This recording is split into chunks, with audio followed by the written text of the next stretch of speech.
about Islam, and I have a question. For some time, I have been learning about some religions and found that I agree with many beliefs of Islam. Yeah. I'm seriously considering to learn more, to take Islam as my faith, but there is something that's making me hesitant. The use of the hijab, because that's one thing that may be the problem at work. Yeah. Is there something I can do about it? Your advice will be very much appreciated. Yes, there is something you can do about it.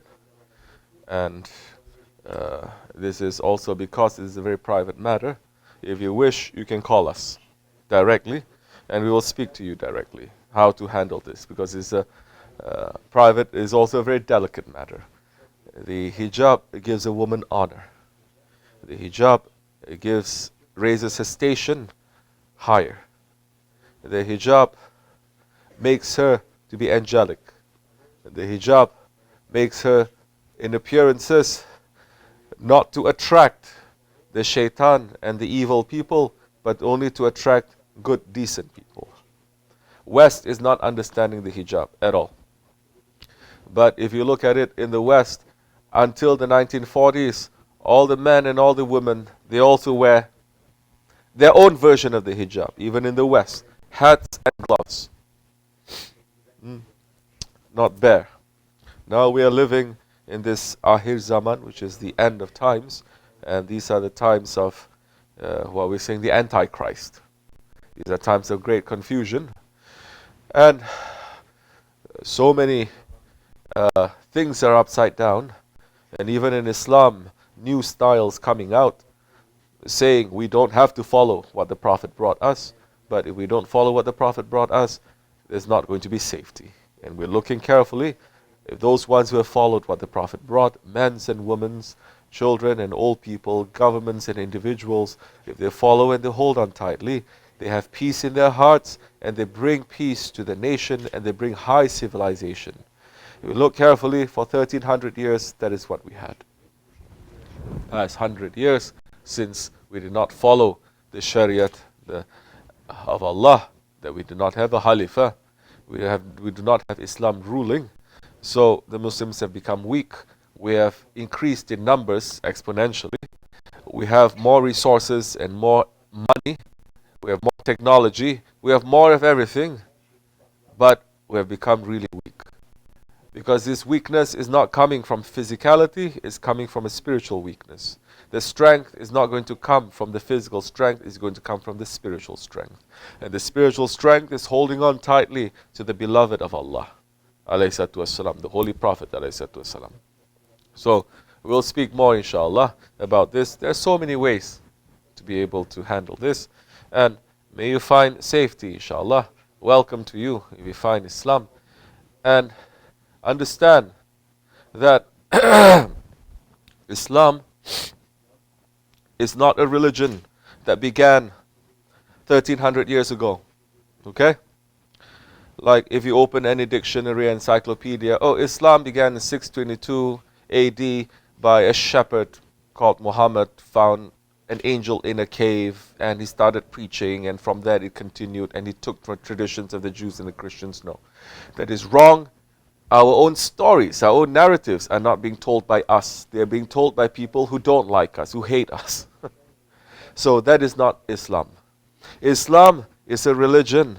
It is a way of life. It is a belief that have existed, that have always existed. Since the time of Adam alayhi salam. Quran is saying the religion that is accepted and within Allah, it is Islam. Inna dina inda Allahul Islam. Allah has no beginning and no end.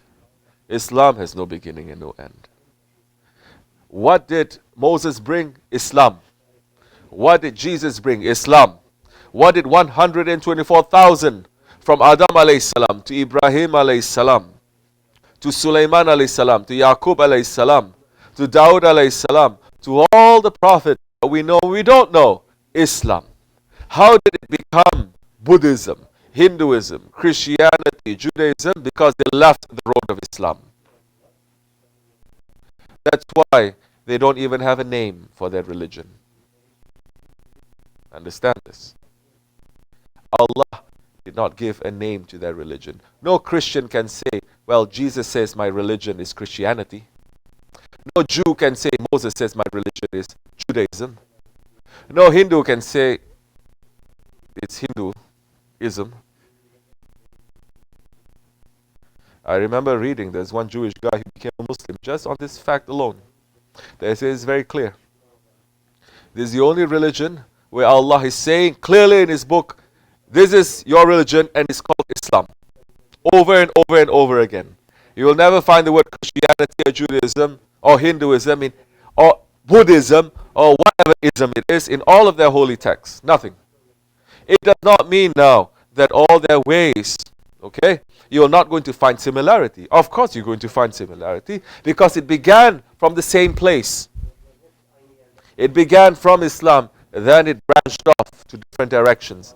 So if you trace it back, you will find there are similarities. But they went off. We have no problem. You want to go off, you go off. I'm not saying to you anything.